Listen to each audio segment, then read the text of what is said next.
ஹைவேல இருந்து just 2 minutes travel தான். நீங்க வந்து அங்க இருந்து நீங்க டைம் கூட வந்து பாத்துக்கங்க. 2 minutesல நம்ம சைட்டுக்கே வந்து ரீச் ஆயிரலாம். ஃபேஸ் 2ல வந்து எல்லா ஃபேஸ்லயே வந்து இருக்கு. அதாவது வடக்கு, கிழக்கு, சவுத் வெஸ்ட் நாலு டைரக்ஷன் இருக்கு. நம்மளுடைய சைட்டுக்கு வந்து 2 என்ட்ரன்ஸ் இருக்கு. சைட்டுக்குள்ள வந்து இபியுமே வந்து கொண்டு வந்துட்டாங்க. ஒரு 1 BH நீங்க இங்க கட்டணும் அப்படின்னா என்ன பட்ஜெட் வருங்க சார்? இப்போ நீங்க ஒரு பிளாட் வாங்கணும் சொன்னா 3 lakhs தான் வாங்கிக்கலாங்க. ஓகேங்க சார். பேங்க் லோன் பண்ணி கொடுக்குறோம். ஓகேங்க சார். இல்ல இதே ஒரு 1 BHK வீடு வேணும்னா ஒரு 5 lakhs இருந்தா அட்வான்ஸ் இருந்தா போதும் நம்ம வீடு கட்டி கொடுப்போம். நியர்பை ஸ்கூல்ஸ் எல்லாம் இருக்குங்களா சார்? உங்களுக்கு ஆக்சுவலி வந்து லிஸ்டே போடலாம். ஸ்கூலை பொறுத்த வரைக்கும் பிஎஸ்பி இன்ஜினியரிங் காலேஜ் ஆகட்டும், வித்யா ஸ்கூல் ஆகட்டும், இந்த பக்கம் பிஏ காலேஜ் ஆகட்டும், அரம் பப்ளிக் ஸ்கூல் ஆகட்டும், இன்னும் மெயின் ரோட்ல சிபி ஸ்கூல்ஸ் அப்கமிங் வருது உங்களுக்கு. இது இல்லாம கொஞ்சம் காலேஜ் வந்து கப்பம் இன்ஸ்டியூட் ஆஃப் டெக்னாலஜி உங்களுக்கு மெடிக்கல் காலேஜ் இருக்கு. எல்லா ஊர்களுக்கும் ஈஸியா கனெக்ட் ஆகிற மாதிரி உங்களுக்கு ரோடு இருக்குங்க.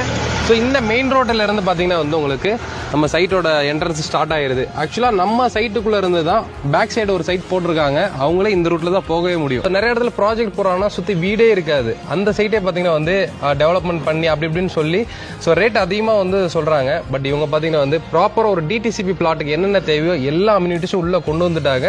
ரேட்டும் வந்து உங்களுக்கு பட்ஜெட் ஃப்ரெண்ட்லியா வந்து கொடுத்துருக்காங்க. ஒரு ட்ரோன் ஷாட்ல காமிக்கிறேன். நியர்ல பாத்தீங்கன்னா எவ்வளவு வீடுகள் இருக்குன்னு நீங்களே பாருங்களேன். கிட்டத்தட்ட ஆயிரக்கணக்கான வீடுகள் பாத்தீங்கன்னா வந்து நம்ம கோயில் பாளையத்துல இருக்குது. நம்மளோட கோயம்புத்தூர் டு பொள்ளாச்சி ஹைவேல இருந்து ஜஸ்ட் 2 minutes டிராவல்ல கோவில் பாளையத்துல பாத்தீங்கன்னா ஊருக்குள்ளே இன்னைக்கு ஒரு ப்ராஜெக்ட் கொண்டு வந்திருக்காங்க. சோ யாருன்னு பாத்தீங்கன்னா